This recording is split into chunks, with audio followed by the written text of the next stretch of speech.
Hey, what's up, everybody? I think I'm live right now. It should work. Type one in the chat if you can hear me right now, and I'll get started. All right, yeah. Looks like things are going all right. So, welcome everybody. Thanks for coming to this kind of impromptu stream. I see some people here. I didn't advertise the stream or anything like that, but thanks for coming, FM Alexander and Lucas and Cypria. So basically, I've decided instead of making a bunch of polished videos, it would just be easier to stream my presentations, and then those can stand alone on their own as independent videos. It'll just make the process of getting content out faster. So, with that said, this is going to be my first video about strategies that you can do using the Hedron system.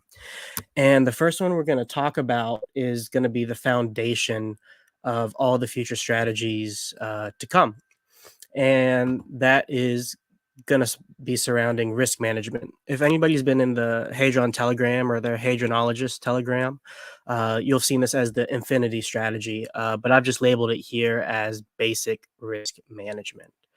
So let me get my slides up. Awesome. Yeah. So this kind of series is just going to be like the strats. So we're going to talk about all the things you can do with Hedron in general. And this first one is basic risk management. So essentially what you're going to do is you're going to make two HSI stakes, and you're going to use one of these as a line of credit, and then you're going to use the other one as a safety net just in case you might be in a bad position and might get your advanced stake liquidated. So the way this kind of works is, exactly as I said it. You have your one HSI here, and then you take an advance in Hadron, and we're going to discuss in future streams kind of what you can do with this advanced Hadron to maybe optimize yielding or income opportunities.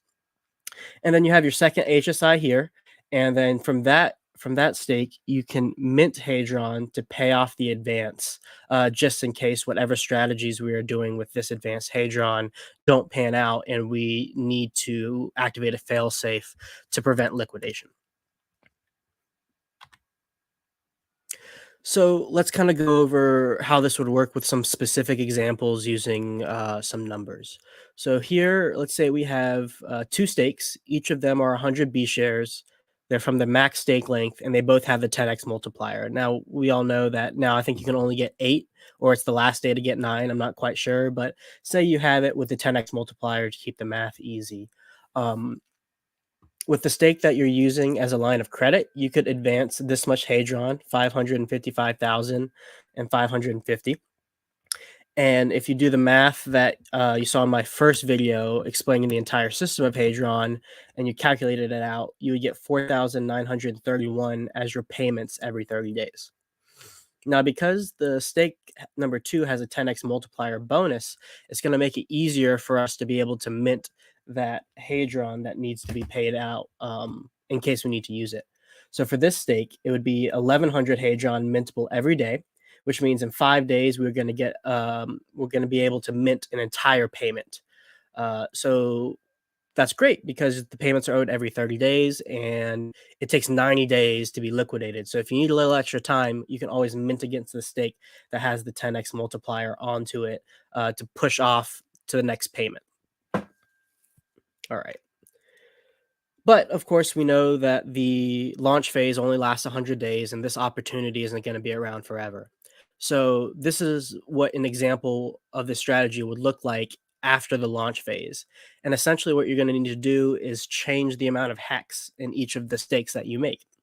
And for this example, we did it by a multiple of 10. So the first stake is going to be 100 B shares for the max stake length. And of course, there are no multipliers on it. The second is going to be for 1,000 B shares or 1 T share, again for the max stake length.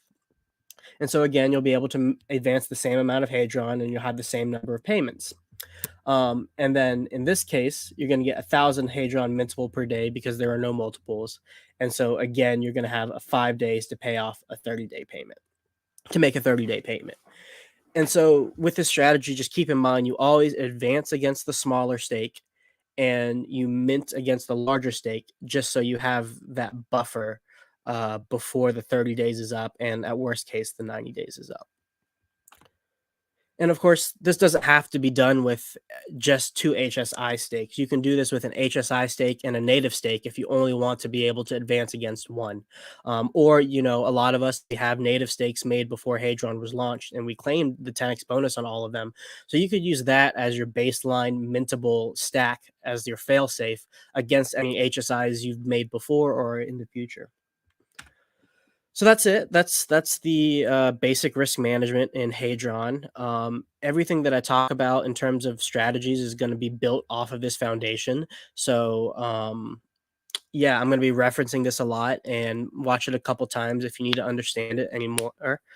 And it's going to be it. So I'll end in about a minute or so. If anybody has any questions they want to drop in the chat, I'll answer them really quickly. And if not, I will head out.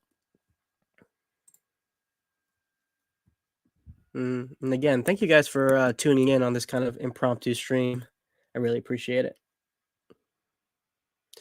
All right, so FM Alexander, which has more upside now, Hadron or Hex? Thanks. Yeah, that's a tough question because Hex is currently, in its 80% bear market retracement period, which is, I believe, when we look back on things, going to be just an incredible buying opportunity. Anybody who buys Hex now is going to look like a genius in like 2 years. But you have to remember, Hadron is only a couple weeks old, and so it has that whole beginning price discovery ahead of it. So Hadron might outperform Hex just because it's the younger coin. In my personal opinion, I think Hadron overall will outperform Hex just because its distribution model is based off of the shares. So Hadron is tied to that up and to the right chart. That really is the fundamental value proposition of Hex. So my speculation that overall Hadron is going to outperform Hex, but it's only able to do that because of Hex. Not necessarily to say that it's better than Hex, if that makes sense. Yeah, I've done a couple limit buys for Hadron. I use matcha.xyz for my limit orders, and I also heard that 1inch.io is pretty good. And then for matcha, you can do limit orders with USDC and wrapped ETH. All right, let's see if we have any more questions before I head out.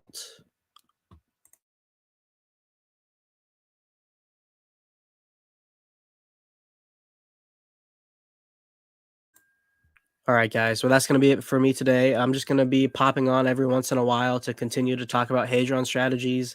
I may put out a polished video every once in a while as like a video essay if I have some thoughts on my mind that I kind of want to just get out in a polished and cinematic fashion. But other than that, I'll see you guys next time. I appreciate your viewership. Good luck out there. Take care, guys.